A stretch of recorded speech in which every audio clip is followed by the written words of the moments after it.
वृंदावन में कई प्रमुख मंदिर है, जिसमें से एक मंदिर का नाम है राधा रमन मंदिर। तो आप सब जैसे कोई वृंदावन जाता है तो बोलता है अंग्रेजों के मंदिर गए हो, तो अंग्रेजों का मंदिर कहलाता जाता है इस्कॉन। तो कोई जाता है तो बोलते हो अच्छा वहां गए हो वृंदावन के इंपॉर्टेंट मंदिर वो वाला बांके बिहारी, हाँ वहां भी लोग कहते हैं हाँ हाँ गए हैं। तो कोई पूछता है प्रेम मंदिर गए हो, तो बोलते हैं हाँ हाँ गए हैं। पर अगर कोई पूछे राधा रमन गए हो, तो कई लोग बोलते हैं हाँ हाँ गए हैं। तो वृंदावन के कुछ बहुत ही फेमस मंदिर हैं जहां पे हर कोई आमतौर पे आपको आता जाता हुआ व्यक्ति दिखेगा, और उनमें से एक मंदिर है राधा रमन का मंदिर। तो बताते हैं क्यों ये इतना फेमस हुआ, राधा रमन जी कैसे प्रकट हुए, इसकी पूरी एक अपने आप में ही बड़ी इंटरेस्टिंग कथा है। ये जो कथा है ये लिंक करती है श्रीमद् भागवतम यानी भागवत का 10वां स्कंद यानी 10th कैंटो चैप्टर नंबर 29, 30 और 31 तीन अध्यायों से लिंक करती है राधा रमन की कथा। तीन अध्याय, चैप्टर नंबर अध्याय नंबर 29, 30, 31 भागवतम का 10th कैंटो। अगर किसी के पास भागवतम नहीं है तो कृष्ण लीला नाम की एक पुस्तक है, प्रभुपाद जी ने स्टोरी फॉर्म में लिखी है, तो आपको कृष्ण लीला में भी मिल जाएगा। आप उसको हिंदी में आराम से या अपनी अपनी सरल भाषा में पढ़ सकते हो। चैप्टर अध्याय मिलेगा आपको 29, 30, 31। आप सब जरूर पढ़ना, आपको मजा आएगा, इंटरेस्टिंग लगेगा। तो ये वाली जो कथा है राधा रमन जी की, ये राधा रमन जी की कथा चैतन्य चरितामृत में नहीं मिलती, इसके बारे में मिलता है भक्ति रत्नाकर एक ग्रंथ है, और दूसरा है भक्तमाल। भक्तमाल भी आपने सुना होगा, जिसमें अलग अलग भक्तों की कथाएं हैं भगवान के साथ। तो वहां से ये रेफरेंस लिया गया है। तो गोपाल भट्ट गोस्वामी जो है, हमेशा से उनकी एक लालसा थी कि उनके भी एक अपने विग्रह हो, वो भी भगवान की सेवा कर सकें। पर उनके अभी तक कोई भी विग्रह नहीं थे। रूप गोस्वामी को विग्रह मिले थे, क्या थे? रूप गोस्वामी प्राण धन है, जय राधा गोविंद राधा गोविंद राधे, जय राधा गोविंद राधा गोविंद राधे। उनके बड़े भाई सनातन के पास भी अपने विग्रह थे जो भगवान प्रकट हुए। सनातन प्राण धन है, सनातन प्राण धन है, जय राधा मदन मोहन राधा मदन मोहन राधे, जय राधा मदन मोहन राधा मदन मोहन राधे। एक और भक्त थे जिनका नाम था मधु पंडित गोस्वामी, जो कि गदाधर पंडित, जो आप देखते हो पंचतत्व महामंत्र में से जय श्री कृष्ण चैतन्य प्रभु नित्यानंदा श्री अद्वैत गदाधर श्रीवास आदि गौर भक्त वृंदा। तो गदाधर जो है राधा रानी का रूप, तो गदाधर के शिष्य थे मधु पंडित दास, मधु पंडित गोस्वामी। तो मधु पंडित गोस्वामी के भी अपने विग्रह थे। मधु पंडित प्राण धन है, मधु पंडित प्राण धन है, जय राधा गोपीनाथ राधा गोपीनाथ राधे, जय राधा गोपीनाथ राधा गोपीनाथ राधे। तो तीन ये बड़े फेमस विग्रह उस जमाने में 500 साल पहले हुआ करते थे। तो आप ये मत सोचो 500 साल पहले केवल बांके बिहारी लाल ही फेमस थे, वही 500 साल पहले ये तीन विग्रह बहुत फेमस हुआ करते थे। राधा गोविंद देव, मदन मोहन और गोपीनाथ। इनके बारे में बताया जाता है कि गोविंद देव का जो फेस है वो भगवान कृष्ण जैसा था। गोपीनाथ का जो ये वाला एरिया है, चेस्ट और ये कमर वाला सारा एरिया, ये गोपीनाथ के जैसा था भगवान कृष्ण का, गोपीनाथ के विग्रह जैसा। और मदन मोहन के जो चरण थे, मदन मोहन विग्रह के चरण, वो एग्जैक्ट भगवान कृष्ण के चरण जैसे थे जो भगवान द्वापर युग में आए थे।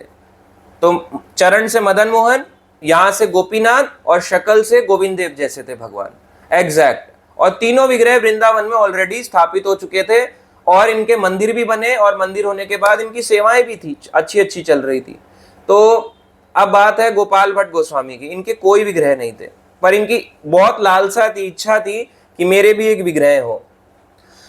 तो चैतन्य महाप्रभु ने इन्हें आदेश दिया था कि आप उत्तर भारत की ओर को जाओ, अलग अलग जगहों पे जाके प्रचार करना शुरू करो। तो वृंदावन अगर आप मैप में देखोगे तो वृंदावन यहाँ है उत्तर प्रदेश में। तो उन्होंने कहा उत्तर भारत और ऊपर की तरफ को जाओ, वहां पे जाके प्रचार करो। उस टाइम पे नेपाल नाम का कोई देश नहीं था, आपको बता दें। नेपाल भारत का हिस्सा था। बांग्लादेश नाम का 500 साल पहले कोई जगह नहीं थी, बांग्लादेश इंडिया का हिस्सा था, भारत का। पाकिस्तान नाम की कोई जगह नहीं थी, पाकिस्तान भारत का हिस्सा था। वैसे ही नेपाल भी भारत का हिस्सा था। तो चैतन्य महाप्रभु ने गोपाल भट्ट गोस्वामी को कहा कि आप उत्तर भारत की ओर जाओ और प्रचार करो। तो उत्तर भारत में ये जो रास्ते आते हैं, उत्तराखंड होते हुए, उत्तर प्रदेश, उत्तराखंड होते हुए आगे आगे बढ़ो, बिहार होते हुए और नेपाल को जाके प्रचार करो। तो और इनको कहा था कि आपको भगवान मिलेंगे शालिग्राम के रूप में, और शालिग्राम रूप में भगवान आपके सामने ही दर्शन देंगे और हरि यानी कृष्ण के रूप में प्रकट होंगे। यह आदेश उनको चैतन्य महाप्रभु ने दिया था। तो ये यात्रा पे चले। यात्रा पे चलते चलते ये बात है 1533 की। तो हरिद्वार के पास, हरिद्वार से पहले जगह पड़ती है सहारनपुर। जैसे मैं बचपन से देहरादून बहुत गया हूं, तो देहरादून जाते हुए एक बीच में पहले जगह पड़ती है, देहरादून से कुछ टाइम पहले ही सहारनपुर। सहारनपुर में से भी थोड़ा और पहले एक जगह पड़ती है जिसका नाम है देवबंद। तो देवबंद में अब वो पूरा एक मुस्लिम एरिया हो चुका है। पहले भी मुस्लिम एरिया ही था, बहुत ज्यादा धीरे धीरे करके मुस्लिम आबादी बढ़ती गई। तो देवबंद नाम का एरिया था। तो उसी रास्ते से होते हुए, हरिद्वार होते हुए और आगे आगे बढ़े थे ये बिहार, उत्तराखंड, बिहार क्रॉस करते हुए नेपाल को। तो ये एक जगह पहुंचे गोपाल भट्ट गोस्वामी, वृंदावन से चलते चलते देवबंद नामक जगह को। वहां पे इनको एक भक्त मिले जिसका नाम था माधव प्रसाद शर्मा। माधव प्रसाद शर्मा की कोई संतान नहीं थी, तो उन्हीं के घर में, वो एक ब्राह्मण थे, उन्हीं के घर में उन्होंने अतिथि के रूप में इनका सत्कार किया और गोपाल भट्ट गोस्वामी इनके घर में रहे। तो एक गृहस्थ भक्त थे, इनका सत्कार करके सन्यासी को अपने घर में रुकवाया। तो इनकी सेवा से इतना खुश हो गए गोपाल भट्ट गोस्वामी कि उन्होंने एक आशीर्वाद दिया। जैसे कई बार होते हैं ना, हम आशीर्वाद मांगते हैं, तो इन्होंने कोई आशीर्वाद की लालसा नहीं करी, पर अंदर से एक इच्छा थी कि मेरी भी संतान होती, पुत्र होता माधव प्रसाद शर्मा का। तो गोपाल भट्ट ने कहा तथास्तु, और आपको संतान होगी। तो इनको एक पुत्र प्राप्ति हुई। माधव प्रसाद शर्मा ने कहा कि मेरे जो पुत्र होंगे, हे गोपाल भट्ट, मैं आपको उनको प्रदान कर दूंगा, आपकी सेवा में दूंगा, ताकि आगे वाली परंपरा चलती रहे। तो उनका शिष्य बनेंगे तभी तो आगे की परंपरा चलती रहेगी। इसके बाद आगे बढ़ गए और पहुंच गए नेपाल को। नेपाल में एक नदी बहती है जिसका नाम है गंडकी नदी। जैसे गंगा बड़ी फेमस है, नॉर्थ रीजन में गंगा बड़ी फेमस नदी है। पूरे भारत में गंगा का नाम सबसे ज्यादा जाना जाता है, क्योंकि बहुत ही गहरी नदी है और बहुत ही तेज के साथ बहती है। ये चल के आती है, कई लोग कहते हैं गंगोत्री ना, वहां से तो भगीरथी बहती है। तो यहाँ पे गंगा 7 अलग अलग जगह से बहती है। नंदा देवी ग्लेशियर, केदारनाथ, बद्रीनाथ, जहाँ पे सतोपंथ ग्लेशियर, अलग अलग जगहों से बहते हुए आती है। तो ये गंगा नदी का फ्लो बहुत तेज है। तो वैसे ही नेपाल में एक नदी है जिसका नाम है गंडकी नदी। तो गंडकी नदी है, वहां पे ये पहुंचे। तो पहुंच के इन्होंने पहले दिन निराहार, बिना कुछ खाए व्रत करना स्टार्ट किया गोपाल भट्ट ने, कि आज कुछ नहीं खाना। पहले तो इतना चल के गए हैं भाई, तब भी कह रहे हैं कुछ नहीं खाना, बिना खाए पिए व्रत किया। और वहीं पे उन्होंने राधा कृष्ण का ध्यान में मग्न हो गए। अगले दिन दूसरा दिन आया सुबह। तो दूसरे दिन में भी इन्होंने स्नान आदि किया और भगवान को खोजने लगे, क्योंकि इनको चैतन्य महाप्रभु ने कहा था कि आपको शालिग्राम शिला मिलेंगे और उसमें आपको भगवान कृष्ण के दर्शन होंगे। खोजने लगे, नहीं मिले। तीसरा दिन आ गया। तीसरा दिन मैंने स्नान किया, फिर से प्रभु की यानी चैतन्य महाप्रभु के द्वारा जो है शालिग्राम शिला की खोज करने लगे, नहीं मिली। अब जो इच्छा है वो बढ़ती चली गई, बढ़ती चली गई। क्या होगा, कैसे होगा? आंसू इनके बहने लग गए। आंसू बहते रहे और सोचते रहे कि कब जाके मैं भगवान के दर्शन कर पाऊंगा, कब जाके भगवान के दर्शन कर पाऊंगा। इनकी बड़ी इच्छा थी। तो ऐसे करके ये जल से अर्घ दे रहे थे। जल ऐसे करके लिया और सूर्य को अर्घ दे रहे थे। तो हथेली में पानी भर रहे और सूर्य में ऐसे करके चढ़े, ओम सूर्याय नमः। क्योंकि सूर्य देव को अब क्या होगी, सूर्य की प्रार्थना क्यों कर रहे हैं भाई, ये तो हरे कृष्णा जपते थे, चैतन्य महाप्रभु के शिष्य थे, तो सूर्य देव को भक्त मानते थे। क्योंकि भगवान कृष्ण ने भगवत गीता में कहा था कि भाई मैंने 12 करोड़ साल पहले सूर्य देव को गीता सुनाई थी, तो सूर्य देव को एक भक्त मानते थे। उनको अर्घ ऐसे करके जल दे रहे थे। जैसे कई लोग आज के समय में गंगा या इधर उधर नदियों में नहाने जाते हैं और ऐसे करते हैं, ऐसे करके कई लोग फोटो भी खिंचाते हैं यूं करके। उस टाइम पे कोई कैमरा तो था नहीं, तो ऐसे करके सूर्य को अर्घ दे रहे थे। तो हथेलियों में ऐसे करके जल लिया, और जैसे ही जल लिया उनके हाथ में एक शिला आ गई। उस शिला का नाम था दामोदर शिला। इन्होंने देखा एक काले रंग का पत्थर है, एक शिला है, ये तो साक्षात भगवान विष्णु का स्वरूप है। क्योंकि शालिग्राम साक्षात भगवान होता है। जो हम घर पे मूर्ति लाते हैं वो बाद में विग्रह बनता है, जब उसकी प्राण प्रतिष्ठा हम सेवा करते हैं तो मूर्ति विग्रह कहलाता है। मगर शालिग्राम शिला एक ऐसी चीज है, एक ऐसी वस्तु है शालिग्राम शिला, उसको स्थापित करने की कोई जरूरत नहीं होती, वो ऑलरेडी भगवान ही है। शालिग्राम शिला और डायरेक्टली भगवान है। जैसे गोवर्धन पर्वत डायरेक्टली भगवान है। ऐसा नहीं कि हमारे घर में आएंगे तब वो भगवान बनेंगे, नहीं, वो डायरेक्टली भगवान है। और शालिग्राम शिला केवल और केवल वर्ल्ड में सबसे ज्यादा केवल और केवल गंडकी नदी में ही पाया जाता है, और जगहों पे शालिग्राम शिला नहीं मिलती। तो वहीं पे इनको शालिग्राम शिला, जिसका नाम था दामोदर शिला, इनको मिली। तो ये जोर जोर से जयकार करने लगे, गौर कृष्ण गौर कृष्ण गौर कृष्ण। गौरंग यानी गौरंगा चैतन्य महाप्रभु, कृष्ण यानी भगवान कृष्ण। तो ये ऐसे गुणगान कर रहे, इनके रोम रोम खड़े हो गए। रोम का मतलब जो हाथ पैरों पे बाल होते हैं, ये खड़े हो जाना, एकदम ऐसे करके रोंगटे खड़े हो गए। और इनके आंसू बहने लगे कि फाइनली मुझे भगवान मिल गए। और हमें अगर सोचो शालिग्राम मिल जाए, शालिग्राम है, पत्थर है, काश मेरे घर में ना दूसरे वाले भगवान होते। अरे आपको जरूरत क्या है, आप शालिग्राम को भोग लगा सकते हो। शालिग्राम की जैसे भगवान की आरती करते हो वैसे कर सकते हो। शालिग्राम में एक तो सेवा भी कम होगी आपकी, भगवान के विग्रह में सेवा बढ़ जाएगी। शालिग्राम क्या है, एक छोटा सा वो, आप उसको क्लीन कर दो यूं करके, बस आपने उसको क्लोथ से साफ किया, पोंछा और उस पे चंदन का तिलक लगा दिया, हो गया, तुलसी डाल के सेवा। पर अगर आप वही भगवान की सेवा करोगे, कपड़े पहनाने पड़ेंगे, ड्रेस पहनानी पड़ेगी, टाइम लगता है। तो शालिग्राम साक्षात भगवान है। इनको खुशी थी कि मुझे भगवान मिल गए। तो इन्होंने सोचा अब मुझे वापस वृंदावन को लौट जाना चाहिए। पर अभी एक चीज बाकी थी। चैतन्य महाप्रभु ने कहा था केवल एक नहीं, 12 शिलाएं मिलेगी, 12 शालिग्राम शिला मिलेगी। तो एक नहीं, पूरे 12 के 12 मिलेंगी। पर अभी तो एक ही मिली थी, इनको ध्यान नहीं था। तो ये अपने कमंडल को लेके गए कि कमंडल से जल भर लेते हैं। एक छोटा कमंडल जैसे सन्यासियों के पास होता था, उससे जल भरा और जल भर के सोचा कि चलो मैं वापस अब वृंदावन को चलता हूं। जैसी कमंडल में यूं करके जल भरा, छोटा सा तो होता है कमंडल, ऐसे करके जल भरा, उसमें पानी जल के साथ साथ 11 शालिग्राम और आ गए।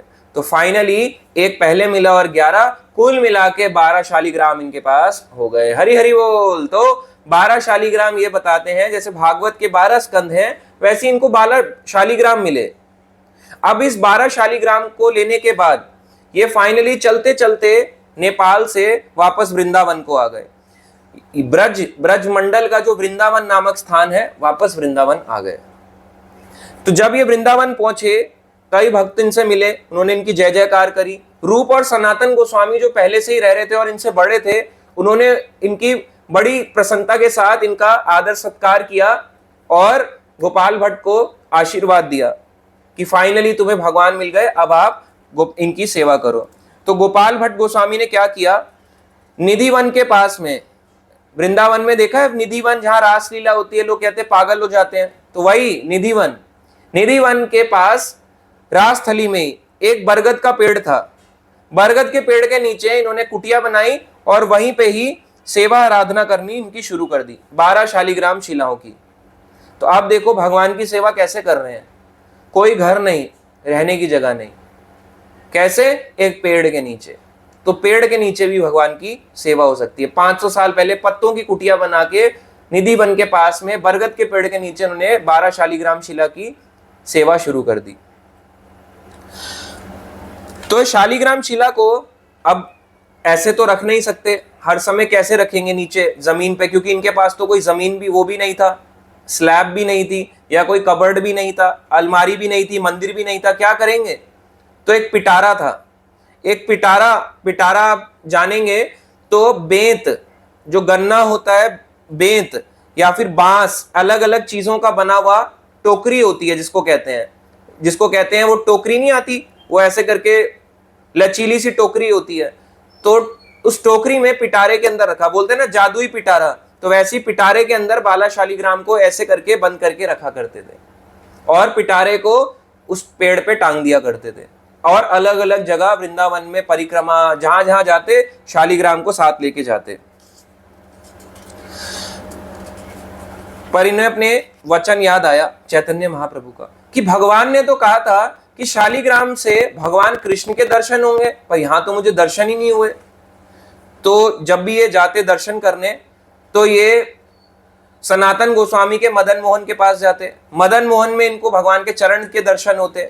फिर मधु पंडित गोस्वामी के गोपीनाथ के जाते तो वहां के भगवान के चेस्ट रूप में दर्शन होते। पूरा ही विग्रह था पर उनका जो चेस्ट था वो एग्जैक्ट भगवान कृष्ण जैसा था जो द्वापर में थे। और फिर ये रूप गोस्वामी के जाते गोविंद देव मंदिर में, उनका फेस जो है वो एग्जैक्ट द्वापर वाले भगवान कृष्ण जैसा था। अब ये दर्शन करने जाते अलग अलग जगहों में, इनको लगता मैं हर जगह दर्शन करके तो आता हूँ कृष्ण का, पर मेरे पास कृष्ण के विग्रह नहीं है। होता है ना कई बार, प्रभु जी उनके पास तो भगवान है, मेरे पास भगवान नहीं है, मेरे पास तो सिर्फ शालीग्राम है। क्या शालीग्राम भगवान नहीं है? शालीग्राम भी साक्षात भगवान है। पर इनके मन में ऐसी इच्छा हुई कि काश मैं भी ऐसी भगवान की सेवा कर पाता। तो रूप गोस्वामी ने कहा कि आप ना गोविंद देव जी को ही अपना प्राणनाथ मानो, आपके गोविंद देव जी सब कुछ है। तो इन्होंने इनकी बात को माना तो सही, पर फिर भी एक अंदर इच्छा थी। हमें कोई बोले कि यही है मेन भगवान, पर फिर भी एक अंदर इच्छा रहती ना कि काश मेरे भी अपने विग्रह होते। तो इनकी भी एक बड़ी अंदर से इच्छा थी।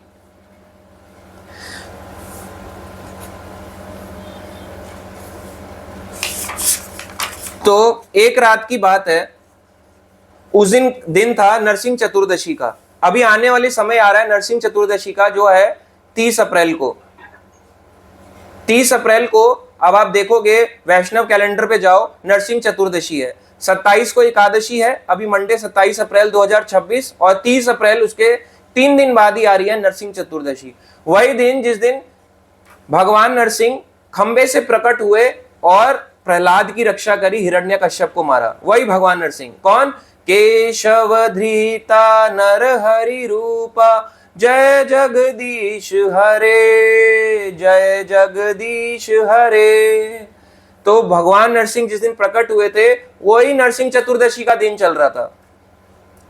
तो नरसिंह चतुर्दशी के दिन इन्होंने भगवान की सेवा आराधना करी, अपने शालीग्राम शिलाओं की, भगवान नरसिंह की पूजा करी, आराधना करी। हे भगवान नरसिंह, आप मुझे दर्शन दें, मेरे विघ्नों का विनाश करें और मुझे दर्शन दें, अपने आदि रूप में दर्शन करें। अब भगवान नरसिंह से देखो प्रार्थना करी क्या? कि मुझे आपका आदि स्वरूप केशव यानी अपने कृष्ण रूप का दर्शन दें। इच्छाएं थी इनकी। तो वहां पे उसी दिन जो है एक व्यापारी आया। तो वहां पे एक धनवान व्यक्ति आया, व्यापारी आया, जो अलग अलग ड्रेसेस को बांट रहा था। सेवा देते हैं ना, दान देते हैं, तो ड्रेसेस को बांटने के लिए आया। वस्त्र अलंकार वगैरह दे रहा था, श्रृंगार वगैरह के लिए। तो गोविंद देव जी को दिया, मदन मोहन जी के लिए भी दिया, गोपीनाथ जी के लिए भी दिया, तीनों विग्रह के लिए दे दिया। अब यहां पे बात आती है ट्विस्ट। इनको भी दिया, गोपाल भट्ट को। गोपाल भट्ट को जो वस्त्र दिए थे और जो मालाएं दी थी वो कृष्ण की थी। अब कृष्ण के कपड़े नहीं है और शालीग्राम शिला में आप कृष्ण के कपड़े कैसे पहनाओगे? क्या आपने देखे शालीग्राम के ऐसे 2 हाथ ऐसे करे हुए, ऐसे करके पैर टेढ़ा हुआ हुआ देखा है? या ऐसे करके मोर पंख लगा हुआ? नहीं होता। शालीग्राम शिला तो ऐसी शिला होती है, जैसे वैसे तो एक स्टोन है, ब्लैक स्टोन, एक आम इंसान के रूप में, लोग तो यही बोलेंगे काला पत्थर है, तो काले रंग का पत्थर होता है, काला ग्रेइश सा होता है, तो उसको शालीग्राम कहते हैं। शालीग्राम भगवान का साक्षात भगवान कहलाता है शालीग्राम, और केवल गंडकी नदी में पाया जाता है। अब सोचो शालीग्राम जो एक पत्थर के स्वरूप जैसा है, पत्थर है, उसको आप कैसे भगवान के कृष्ण के कपड़े पहनाओगे? मन में तो आएगा ना कि भगवान ये कैसी लीला है, व्यापारी मुझे कपड़े तो देके चला गया मगर मैं आपको पहनाऊंगा कैसे? आपके ना हाथ है ना पैर है। इच्छा थी कि पहनाऊं इन कपड़ों को। तो सोचते रहे कैसे पहनाऊंगा कैसे पहनाऊंगा। और गोपाल भट्ट सोचते सोचते रोने लगे, बोलने लगे, हे नाथ, हे गोविंद, कब आपके दर्शन होंगे? त्रिभंग ललित रूप में। त्रिभंग का मतलब ऐसे करके 3 तरह से टेढ़े, पहले यहाँ घुटने से, फिर कमर से, फिर यूं कंधे से, ऐसे करके भगवान टेढ़े खड़े होते हैं। तो बोले आप मैं कब आपके दर्शन कर पाऊंगा, आपने त्रिभंग रूप में मुझको दर्शन दिए ही नहीं, क्या ऐसे ही रहेंगे, क्या मैं ऐसे ही आपकी हमेशा सेवा करता रहूंगा। तो अपनी पिटारी जो है, पिटारी को एक पीपल के पेड़ पे टांग दिया। और आपको बताऊं इंटरेस्टिंग बात, वो पीपल का पेड़ कहां था, आप सुन के हैरान हो जाओगे। आप सब राधा रमन मंदिर गए हो या नहीं? अगर कोई नहीं गया तो राधा रमन मंदिर में आज के समय एक पीपल का पेड़ है। आप सबको कईयों को पता भी नहीं होगा, क्योंकि अकेले जाते हैं तो धाम को समझ में कैसे पाएंगे। और देखोगे तो आप कहोगे मंदिर तो कुछ मैनेज नहीं करता, बात तो सच ही है। मंदिर में आप देखोगे कि बंदर हैं, गंदगी हो रखी है, कुछ सफाई नहीं हो रखी, जबकि ये लीला स्थली है। अभी आपको बताएंगे यहाँ और क्या लीला हुई, भागवतम की भी। तो उस पीपल के पेड़ जो आता है, ये आज के जमाने में राधा रमन का मंदिर में है। तो राधा रमन के मंदिर में जब एंट्री करते हैं तो एक तो रास्ता जाता है भगवान के मंदिर को, जहां दर्शन होते हैं, और एक रास्ता जाता है जब गोपाल भट्ट गोस्वामी की समाधि है, और समाधि से पहले 3 सीढ़ी चढ़ के पीपल का वृक्ष भी है। जो भक्त पिछले साल हम एक वृंदावन यात्रा ले गए थे, परिक्रमा करी थी, तो जो भक्त साथ में थे उन्होंने देखा होगा, मैंने भक्तों को दिखाया ये वही पीपल का पेड़ है, उन सबको दिखाया, शॉर्ट में बताया था वहां पे भी कि इसी पीपल के पेड़ में पोटली, पिटारे के अंदर शालीग्राम शिलाएं रखी, 12 शालीग्राम शिलाएं, उसको अपनी पोटली में बांधा, क्योंकि टोकरी ऐसे कैसे टंगेगी, तो अपने पोटली में बांधा और यूं करके उस पीपल के पेड़ में यूं करके बांध दी। और बांधने के बाद उसी पीपल के पेड़ के नीचे रात भर सोचते रहे, हे भगवान, हे गोविंद, हे नाथ, हे कृष्ण, हे त्रिभंगित रूप, कब मुझे आपके दर्शन होंगे कृष्ण रूप में। सोचते रहे, रोते रहे। नरसिंह चतुर्दशी की रात थी और जप रहे थे, हरे कृष्णा कृष्णा कृष्णा हरे हरे, हरे राम राम राम हरे हरे। शाम को पूजा अर्चना भी समाप्त हो गई थी, सब कुछ हो गया था, रात का कार्यक्रम भी हो गया था। अब रात को सोने लगे पर नींद नहीं आ रही थी। थोड़ी देर के बाद प्रार्थना करते करते होता है ना, आंख झपकी सी लग जाती है, तो इनकी भी आंख लग गई। उसी पेड़ के नीचे थे जो आप राधा रमन मंदिर के अंदर देखते हो, और वहीं पे जप करते करते पेड़ का यूं वहीं पे सो गए, पीपल के पेड़ के नीचे। कई लोग कहते हैं पीपल के पेड़ के नीचे नहीं सोना चाहिए, भूत होता है। इंडिया में तो ऐसी भी बहुत वो है, भूत होता है, लाल धागा बांधते हैं, इस पे दिया जलाते हैं, इसके नीचे मत जाया करो, नीचे जाओगे वो भी। और लड़कियों को तो खास सावधान, ध्यान से सुनो, बाल खोल के मत जाना, भूत चिपट जाएंगे तुम्हारे पे। तो लोगों को ऐसे डराया जाता है पीपल के पेड़ के नीचे, पर ये तो उस जमाने में जंगल था, कोई मंदिर नहीं था। ध्यान दें, उस जमाने में कोई मंदिर नहीं था, केवल पीपल का पेड़ और बाकी सब खाली एरिया, कोई समाधि वगैरह मंदिर कुछ नहीं। निधिवन और पास में ही, और निधिवन के वहां पे जो आप देखते हो इस तरीके से नहीं था, ऐसे ऐसे वृक्ष हो रखे थे निधिवन के, और पास में ही निधिवन से केवल 150 मीटर की दूरी पे, यानी 1 मिनट की दूरी पे है राधा रमन मंदिर निधिवन से। तो वहां से केवल 1-2 मिनट की दूरी पे है, वहीं पीपल के पेड़ के नीचे। तो वो पीपल का पेड़ एग्जैक्ट वही पॉइंट है जहां पे गोपाल भट्ट गोस्वामी ने उन पोटली में, पिटारे में डाल के 12 शालीग्राम शिलाओं को टांगा हुआ था। नींद लग गई, आंख लगी, और भगवान ने, कृष्ण ने दर्शन दिया कि हे गोपाल भट्ट, अब मैं तुम्हारे पास साक्षात रूप में प्रकट होऊंगा। और इनका सपना टूट गया। जैसे ही सपना टूटा, अगले दिन की सुबह, नरसिंह चतुर्दशी के अगले दिन, यानी बैसाख मास की पूर्णिमा का दिन था। चतुर्दशी के बाद आता है पूर्णिमा, तो बैसाख का महीना चल रहा है ये। बैसाख के महीने में चतुर्दशी के बाद आता है नरसिंह चतुर्दशी के बाद पूर्णिमा का दिन था। सुबह सुबह का टाइम हुआ, इन्होंने देखा, जैसे ही आंख खुली ब्रह्म मुहूर्त में, सुबह का समय, इन्होंने फटाफट उस पोटली को निकाला, अपने पिटारे को खोला। पिटारे को खोलते ही 12 शालीग्राम शिला में से 1 शालीग्राम शिला फाइनली बन गई राधा रमन। तो हरि हरि बोल। तो फाइनली अब भगवान राधा रमन जी वृंदावन में प्रकट हो गए हैं। राधा रमन का जो विग्रह है छोटा सा, 12 फुट का है, 12 इंच का, 1 फुट का विग्रह है। इतने से विग्रह हैं राधा रमन के, केवल और केवल इतने से। सारे विग्रह बड़े बड़े हैं, गोविंद देव बड़े हैं, गोपीनाथ जी बड़े हैं, मदन मोहन जी बड़े हैं, पर राधा रमन जी इतने से हैं, केवल 12 इंच, इतने से विग्रह प्रकट हो गए।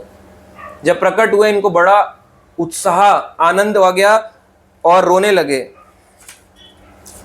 तो रोते भगवान की फाइनली इनको ये हुआ कि भगवान फाइनली जो है मेरे लिए प्रकट हो चुके हैं। तो भगवान का अगर आप देखोगे, एक बार ये अपने यमुना नदी के पास गए, यमुना नदी के में स्नान करने पूजा करने गए और वहां पे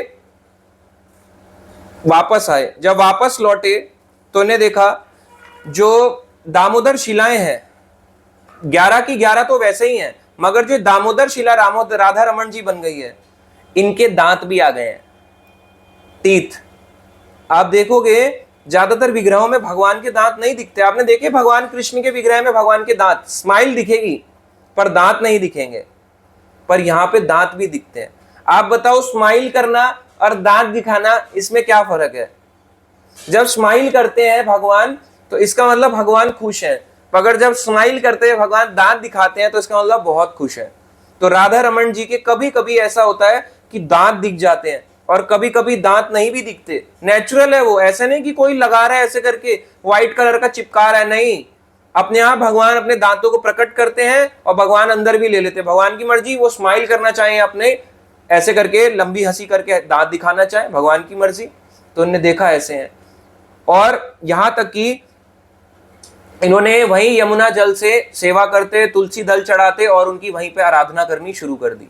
ये वही जगह है राधा रमन का, उसी पीपल के पेड़ के नीचे जहां इनको राधा रमन जी प्रकट हुए।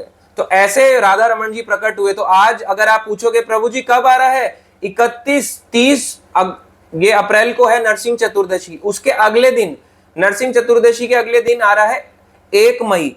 1 मई को प्रकट होंगे भगवान, यानी वैशाख की पूर्णिमा के दिन प्रकट हुए। राधा रमन जी का प्रकट उत्सव भी आता है, उस दिन प्रकट हुए थे। और इसलिए राधा रमन जी के मंदिर में उस दिन बहुत बहुत भीड़ होती है, जो लोग जाते हैं। अब ये नहीं कि आपने यहां सुना पहुंच गए वृंदावन, क्या करोगे ऐसे जाके, तो ये तो बताने के लिए है। तो अब बात आती है, ये तो हुई यहां की लीला जो 500 साल पहले हुई। अब बताते हैं भागवतम से लीला। तो करीब ये 500 साल पहले लीला हुई, आज से 500 साल पहले, और आज से 5000 साल पहले द्वापर युग में भी भगवान ने एक लीला करी थी, कृष्ण और राधा रानी ने। ये बात आती है श्रीमद् भागवतम यानी भागवत पुराण जो है उसका 10th कैंटो, 10वां स्कंद। आप कृष्ण लीला भी देख सकते हो, कृष्ण लीला बुक में भी मिल जाएगा। 10th कैंटो ही कृष्ण लीला बुक है भागवतम का। तो 10th कैंटो पे जाओ, चैप्टर नंबर 29, 30, 31। अगर कृष्ण लीला नहीं है तो आप भागवतम देखो, भागवतम नहीं है तो कृष्ण लीला देखो, दोनों है तो किसी एक में देखो। Chapter number 29, 10th chapter canto का चैप्टर नंबर 29, 30, 31। कृष्ण लीला का 29, 30, 31। ये 3 अध्याय आप देखो, ध्यान से देखो, इसमें वही लीला लिखी गई होगी जो अब आपको यहां मैं बताऊंगा। प्रभुपाद जी ने ये लीलाएं तात्पर्यों में बताई है। तो अब बात आती है 5000 साल पुरानी। तो रास लीला का समय चल रहा था, रास लीला चल रही थी, पास में ही निधिवन था। और केवल निधिवन क्या, भगवान का केवल आपको बताएं, केवल निधिवन ही रासलीला का स्पॉट नहीं है। गोवर्धन में अनेक हैं, बहुत सारे संकेत गांव में है, नंद गांव में है, इसके अलावा बरसाना में है, बहुत जगहों में, काम्य वन में है, भांडीर वन में है। भगवान के कई जगह अलग अलग रासलीलाएं हुई हैं। तो आप ये मत सोचें एक ही जगह हुई, हम तो निधिवन ही जानते हैं, मीडिया ने उसी को फेमस करा है, क्योंकि वो मीडिया और लोगों ने करा है। और भी कई स्थान है, पर ये स्पेशली लीला वृंदावन की है। रास लीला हो रही थी 5000 साल पहले राधा और कृष्ण की। रास लीला करते करते सारी गोपियां जो है उनको लगा कृष्ण मेरे हैं, कृष्ण मेरे हैं। और भगवान कृष्ण वहां से यूं अप्रकट हो गए। जब भगवान को लगता है कि भगवान सिर्फ मेरे हैं, तो भगवान ने एक लीला रची गोपियों के साथ में, वहां से अप्रकट हो गए।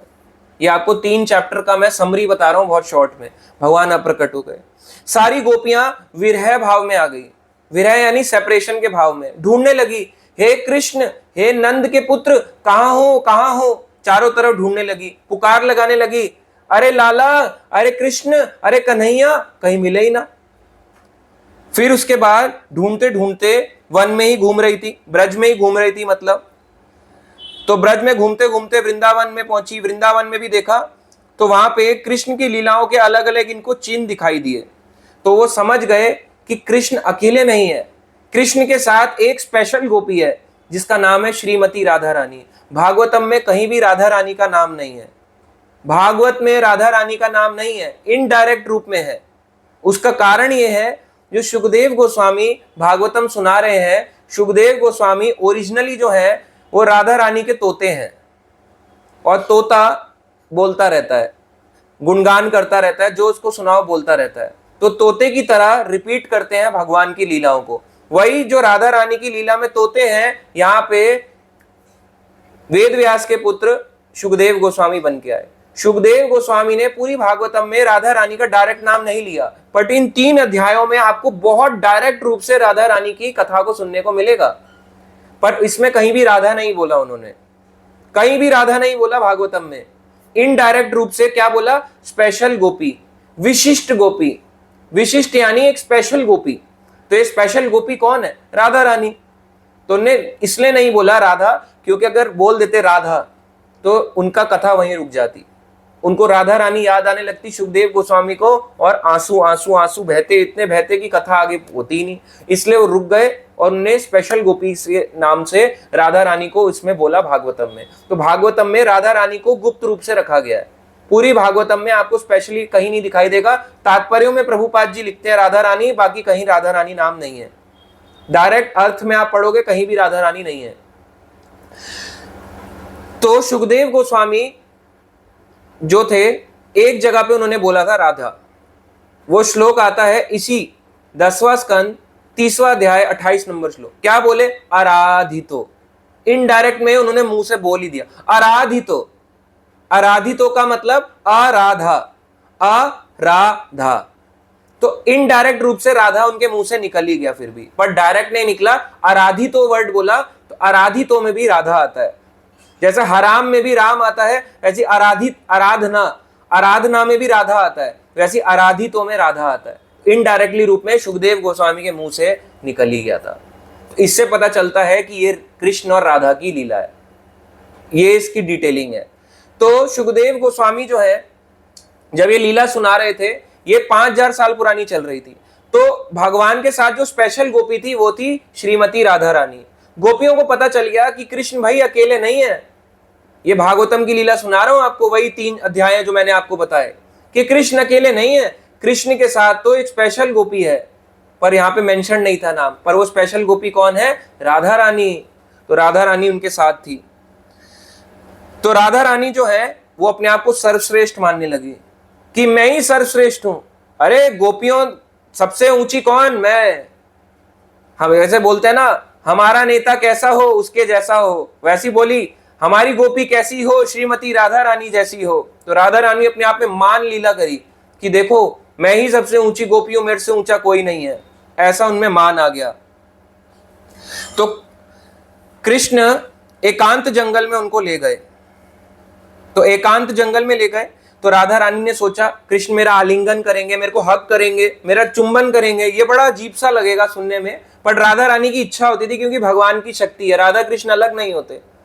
तो उनकी इच्छा थी कि कृष्ण उनको इस तरीके से लीलाएं करें। तो अपने आप को उन्होंने सोचा कि केवल मैं ही सबसे ऊंची हूं, गर्वित हो गई।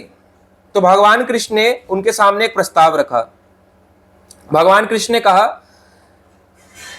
कि हे राधे, क्या हुआ बताओ, तुम्हारे को इतना गर्व क्यों है? तो उन्होंने कहा कि एक राधा रानी मान कर रही है ना, कि राधा रानी चाहती है कि बस कृष्ण मेरे को ही देखते रहे, मेरी ही सुनते रहे। और क्या होता है ना, जैसे एक लड़का लड़की होते हैं, लड़की चाहती है लड़का केवल मेरी सुने और किसी की ना सुने, पत्नी चाहती है पति सिर्फ मेरी सुने और किसी के ना सुने, वैसी राधा चाहती है कृष्ण सिर्फ मेरी सुने और किसी की ना सुने। मान गर्व उसे एकदम वो हो गई, भर गई। तो कृष्ण ने कहा अच्छा और बताओ क्या हुआ? तो राधा रानी ने कहा तुम वन में मेरे को घुमा रहे हो कृष्ण, मैं और चल नहीं पा रही हूं, और नहीं चल पा रही हूं, अपनी थकान को जायज करने लगी। राधा रानी एक्चुअली कृष्ण का टच चाहती थी, स्पर्श चाहती थी। तो कृष्ण ने कहा आओ राधे, मैं तुम्हारे को अपने कंधे पे बिठा लेता हूं। तो राधा रानी यूं एक पैर ऐसे और एक पैर ऐसे यूं कंधे पे बैठी। कृष्ण यूं करके उठे, और कृष्ण उठते ही जैसे ही उठे कृष्ण आंखों से गायब हो गए। और राधा रानी कहां बैठ गई? उसी पेड़ के ऊपर, वही पीपल का पेड़ जिसपे गोपाल भट्ट को ये शालिग्राम शिला जो टांगी थी, जहां से भगवान प्रकट हुए थे, ये वही पेड़ है। तो जो आप ये पीपल का पेड़ देखते हो राधा रमण मंदिर का, तो भगवान के विग्रह राधा रमण वो इतने पुराने नहीं है, ध्यान दो। ये पीपल का पेड़ ज्यादा पुराना है। कोई आपसे पूछे राधा रमन पुराने या ये पेड़ पुराना, पेड़ पुराना है, पर हम किसको देखने जाते हैं? केवल भगवान को। क्यों?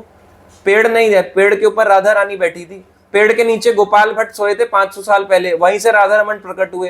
क्यों नहीं देखना चाहते पेड़? और आजकल के जमाने में आप देखते हो भक्त वहां को इतना मेंटेन नहीं करते हैं। ऐसी जगहों को मेंटेन क्या, बहुत ही स्पेशल दिखाना चाहिए कि देखो यहीं से राधा रमन जी प्रकट हुए हैं, पर वो बिल्कुल पुराना हो चुका है। बहुत ही कम लोग इस पेड़ को देख के आते होंगे, तो इसलिए अकेले समझ नहीं आती ये जगहें। तो उस पेड़ पे राधा रानी बैठ गई, राधा रानी रोने लगी, राधा रानी का मान जो था वो चूर चूर हो गया। तो राधा रानी को लगा मैंने तो कृष्ण को अपने वश में कर लिया था, ये क्या कृष्ण ने मेरे साथ किया? कृष्ण मुझे छोड़ के चले गए, गायब ही हो गए इस वन से। तो राधा रानी रोने लगी और पुकार लगाने लगी। क्या कहती? ये भागवतम का श्लोक नोट कर लो, 10वां स्कंद 30वां अध्याय 39 नंबर श्लोक, 10th canto chapter number 39 number श्लोक। तो राधा रमन मंदिर में आपको इस श्लोक लिखा हुआ भी मिल जाएगा। तो राधा रमन का नाम कैसे राधा रमन पड़ा, अब आपको बताते हैं। जब राधा रानी के सामने से कृष्ण गायब हो गए, राधा रानी उस पीपल के पेड़ पे थी बैठी हुई, तो राधा रानी ने एक पुकार लगाई कृष्ण को। बड़ी परेशान थी, व्याकुल थी, पुकार लगाई कृष्ण को। वो बोली, हा नाथ रमन पृष्ठ क्वासी क्वासी महाभुजा दास्याते कृपणाया में सखे दर्शये सानिधिम। पुकार लगा रही है, हा नाथ रमन प्रेष्ठा क्वासी क्वासी महाभुजा। वो कहती है, हे स्वामी, हे प्रिय, हे प्रियतम, आप कहां हो, आप कहां हो? क्वासी क्वासी का मतलब है आप कहां हो कृष्ण, आप कहां हो? और बोल रही हैं, हे बलिष्ठ भुजाओं वाले, हे मित्र। वो कहती हैं, बेचारी दासी आपका दर्शन का वेट कर रही है, अपने दर्शन दो अपनी दासी को। अब राधा रानी का मान गर्भ जितना तो चूर चूर हो गया, कह रही है अपनी दासी को दर्शन दो। अब राधा रानी दर्शन मांग रही है कृष्ण के लिए। तो कभी कृष्ण मान लीला करते हैं, कभी राधा रानी मान लीला करती हैं। अब कृष्ण गायब हो गए। प्रभुपाद जी लिखते हैं ऐसा क्यों हुआ था। प्रभुपाद जी बताते हैं, राधा रानी को लगा कि मैं ही सबसे टॉप मोस्ट गोपी हूं, और भगवान को लगता है कि जब कोई भी उनका भक्त हो, वैसे राधा रानी साक्षात भगवान भी है, कृष्ण से ऊपर भी है। कृष्ण किसकी आराधना करते हैं? राधा की, और राधा कृष्ण की करती हैं। राधा कृष्ण ऐसी है जैसे सन और सनलाइट, हम और हमारी शक्ति। तो वैसे ही कृष्ण और कृष्ण की शक्ति राधा है, ये दो अलग अलग रूप में रह जाते हैं, दिखाई दो देते हैं। तो कभी कृष्ण बड़े हो जाते हैं, कभी राधा रानी ऊंची हो जाती हैं। तो यहाँ पे प्रभुपाद जी बोलते हैं, राधा रानी ये दिखा रही है एक परम भक्त। भक्त कैसा होता है? जब भक्त को एक गर्व आ जाए कि मैं ही सब कुछ हूं, भगवान केवल मेरे हैं और किसी के नहीं है, तो भगवान उसकी आंखों से गायब हो जाते हैं। इसलिए कभी ऐसा नहीं सोचना चाहिए भगवान ना केवल मेरे हैं और किसी के नहीं है, भगवान केवल मेरी सुनते हैं। तो जो ऐसा सोचता है, भगवान उसका मान चूर चूर कर देते हैं। इसलिए भगवान ने लीला रची। प्रभुपाद जी ये लिखते हैं। तो राधा रानी पुकार लगाती हैं। प्रभुपाद जी लिखते हैं तात्पर्यों में, विश्वनाथ चक्रवर्ती ठाकुर के हिसाब से, कि राधा रानी पुकार लगाती हैं कि आप मुझे इस अकेले जंगल में लेके आए, और अकेले जंगल में लेके आए, मैं तो थक गई थी। मैंने तो इसलिए आपको बोला कृष्ण कि मेरे को उठा लो अपने कंधे पे, पर आप, मुझे क्या पता था कि आप जो है यहां से गायब ही हो जाओगे। मगर कृष्ण कहते हैं, तुम मुझे सबसे अधिक प्रिय हो, मगर अपने इस दुख को दूर कर लो, क्या दिक्कत है? तो राधा रानी कहती हैं, मेरे तो प्राण ही छूट जाएंगे आपके बिना, अगर मैं आपका दर्शन नहीं कर पाऊंगी। तो कृष्ण कहते हैं, तुम्हें पता है मैं तुम्हारे को यहाँ पे क्यों बिठा के गया था? उसका कारण ये था क्योंकि तुम मान आ गया था कि कृष्ण सिर्फ तुम्हारे हैं। कृष्ण केवल तुम्हारे नहीं, सभी गोपियों के नहीं, पूरे संसार के हैं।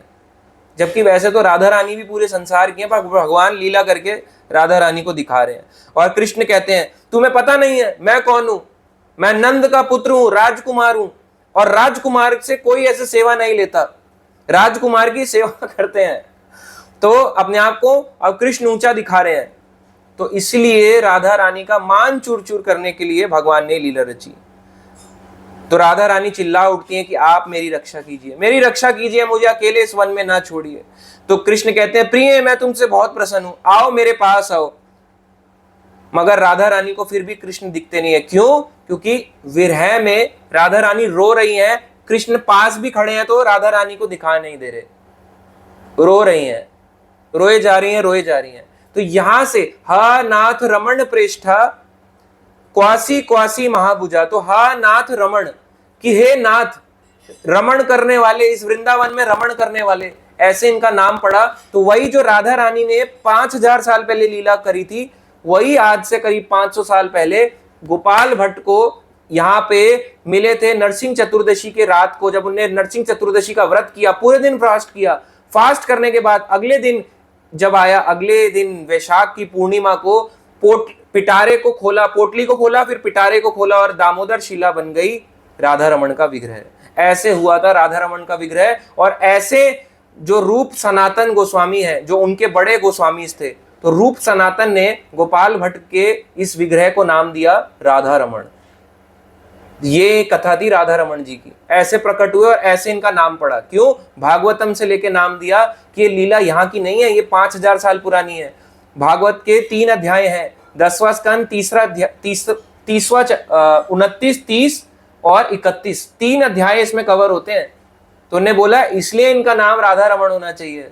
श्लोक को भी कोट करा, अध्यायों को भी कोट करा। और ऐसे जो राधा रानी ने, क्योंकि इनको रमण बोला था, तो इसलिए राधा के रमण, राधा को आनंद देने वाले, नाम पड़ गया राधा रमण, ऐसे पड़ा। तो ये था राधा रमण के प्रकट्य के बारे में कि कैसे राधा रमण इस संसार में प्रकट हुए। तो एक बार की बात है, और तो राधा रमण जी प्रकट तो हो गए थे, पर गोपाल भट्ट जो है बड़े दुखी थे।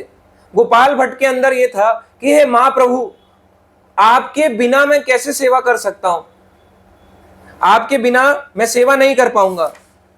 अब देखो गोपाल भट्ट, ये जो राधा रमण जी प्रकट हुए हैं, जब प्रकट हुए थे तब तक चैतन्य महाप्रभु इस संसार से लीला समाप्त करके जा चुके थे। लीला उनकी समाप्त हो गई थी, क्योंकि चैतन्य महाप्रभु 1534 में 1534, अभी चल रहा है 2026, मैं इंग्लिश कैलेंडर के हिसाब से बता रहा हूं, 1534 को अपनी लीला समाप्त करके भगवान चैतन्य महाप्रभु अपने धाम को चले गए। और राधा रमण जी प्रकट हुए थे वैशाख की पूर्णिमा 1542 में, यानी चैतन्य महाप्रभु के जाने के 8 साल बाद प्रकट हुए। कितने? 8 साल के बाद प्रकट हुए। अब 8 साल में कितना चेंजेस आ गया होगा।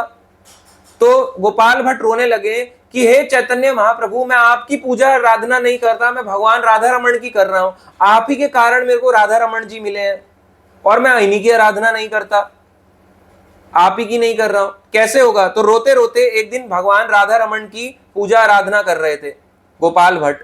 जब कर रहे थे, आराधना करते करते बड़े परेशान थे, रोने लगे।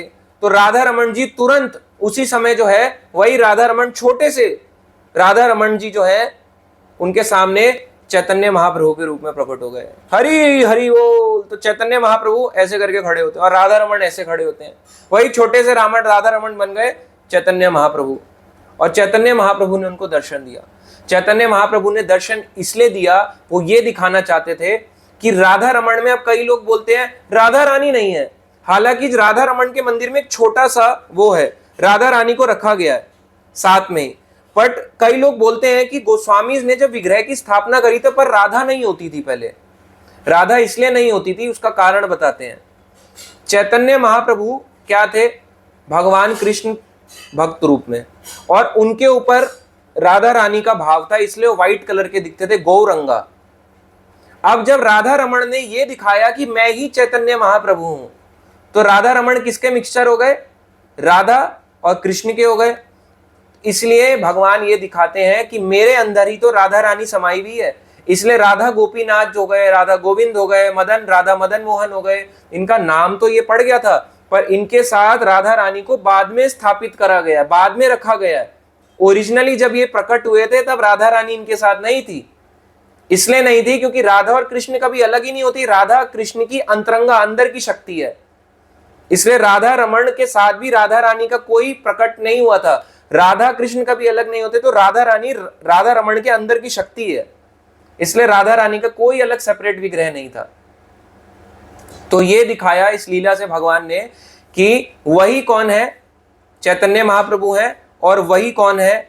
राधा रमण है। इसलिए वहां पे वृंदावन में एक छोटा सा वो लिखा रहता है, गौर हैलो राधा रमन। ब्रज भाषा में लिखा होता है गौर हैलो राधा रमन, गौर ही राधा रमन है, राधा रमन हैलो गौर, और राधा रमन ही गौर है। गौर ही राधा रमन है और गौर ही वो है। तो उन्होंने एक भव्य समारोह आयोजन किया, सारे के सारे 6 गोस्वामीज आए। फिर से देखो, आपको रूप गोस्वामी में बताया तब भी 6 गोस्वामीज आए थे, सनातन गोस्वामी में बताया तब भी 6 गोस्वामीज मिले थे, और यहाँ पे दोबारा से जब राधा रमन जी की स्थापना करी गई, तो राधा रमन की स्थापना के बाद जब एक बड़ा समारोह रखा गया, रूप, सनातन, रघुनाथ भट्ट गोस्वामी, जीव गोस्वामी, बड़े बड़े सारे गोस्वामी जब आए, तो एक बड़ा समारोह में यहाँ पे समारोह होने के बाद राधा रमन जी की एक भव्य वो हुआ, एक भव्य प्रकट उत्सव मनाया गया। इसीलिए कई बार लोग कहते हैं ये जो हमारे मंदिर में 6 गोस्वामी की फोटो है ये कहाँ की है, तो ये 6 गोस्वामी आप देखोगे कि कभी मिले भी हैं, हाँ यहाँ मिले हैं जब राधा रमन की स्थापना हुई। गोवर्धन पर्वत में मिले हैं, चकलेश्वर वहाँ पे, और वृंदावन में भी मिले हैं। तो अलग अलग जगहों पे ये 6 गोस्वामी मिला करते थे। तो राधा रमन जो है, आज के समय में अगर आप जाओ राधा रमन मंदिर में, छोटे से विग्रह हैं, तो कई लोग कहते हैं वो 11 शिलाएं कहाँ हैं जो उनको मिली थी, जब स्नान करके आए तो 11 शिलाएं भी तो होंगी। तो जब आप गोपाल भट्ट गोस्वामी की समाधि में जाते हो, गोपाल भट्ट गोस्वामी की समाधि वहीं पीपल के पेड़ के पास में ही है, कोई राधा रमन के मंदिर में जाता है तो वहीं पे वो 11 शिलाएं रखी हुई हैं उनकी समाधि के पास ही, जो उनको मिली थी, और उनमें से एक शिला थी दामोदर शिला, वो बन गई थे राधा रमन। और इसलिए राधा रमन के आज भी अगर कोई बैक साइड से दर्शन करे तो बैक साइड से उस शिला, दामोदर शिला के निशान दिखाई देते हैं। तो कोई छेनी हथौड़ी के विग्रह नहीं है, एक देखा जाए शालीग्राम के पत्थर से प्रकट हुए हुए भगवान कृष्ण है। और सबसे बड़ी बात, जब मुगलों का आक्रमण हुआ, मुसलमानों ने आक्रमण किया, तो गोविंद देव, गोपीनाथ और मदन मोहन, बड़े बड़े ये 3 मुख्य विग्रह जयपुर चले गए, मगर राधा रमन नहीं गए। राधा रमन यहीं रहे क्योंकि छोटे विग्रह थे, छोटे हैं, छोटे को संभालना भी आसान होता है, तो इनको यहीं पे छुपा दिया था वृंदावन में। इसलिए आज के जमाने में सारे विग्रह जो है वो तो चले गए थे बाहर गोस्वामी के, मगर राधा रमन के विग्रह जो है वो आज भी वृंदावन में ही प्रेजेंट है। तो बेशक गोविंद देव, गोपीनाथ, मदन मोहन वृंदावन के बाहर चले गए, मगर राधा रमन जी यही है, और राधा रमन के चरण मदन मोहन जैसे, ये गोपीनाथ जैसा, और मुंह गोविंद देव जैसा। तो तीनों के दर्शन भक्त कहते हैं गौड़िया वैष्णव की, अगर किसी को तीनों के एक ही बार में दर्शन करने हो तो राधा रमन के दर्शन वो कर सकता है। तो ये थी राधा रमन की कथा। पर इसका मतलब आप ध्यान दें, ये ना सोचेंगे बाकी गोस्वामी कम थे। अभी आपको आने वाली लीलाएं बताएंगे, वो भी बड़ी इंटरेस्टिंग है, और ये भी बताएंगे कि क्यों हम रूप गोस्वामी के शास्त्रों को पढ़ते हैं, गोपाल भट्ट और बाकी गोस्वामी को कम कंसीडर करके हम जीव, रूप और सनातन के गोस्वामी को ज्यादा पढ़ते हैं। ऐसा नहीं कि कोई गलत है, सारे गोस्वामी के ग्रंथ इस्कॉन में भी मिलते हैं, बट फॉलो इनको किया जाता है। इनके रूप गोस्वामी और जीव गोस्वामी की जो शास्त्र है वो बहुत सिस्टमैटिकली लिखे गए कि स्टेप बाय स्टेप भक्ति में क्यों आगे बढ़ना है। ठीक है, तो ये था गोपाल भट्ट गोस्वामी के बारे में, और कैसे इनके लिए राधा रमन जी प्रकट हुए वृंदावन में। हरि हरि बोल। राधा रमन की जय, गोपाल भट्ट गोस्वामी की जय, वृंदावन धाम की जय। निताई गौर प्रेमानंदे। हरि हरि बोल।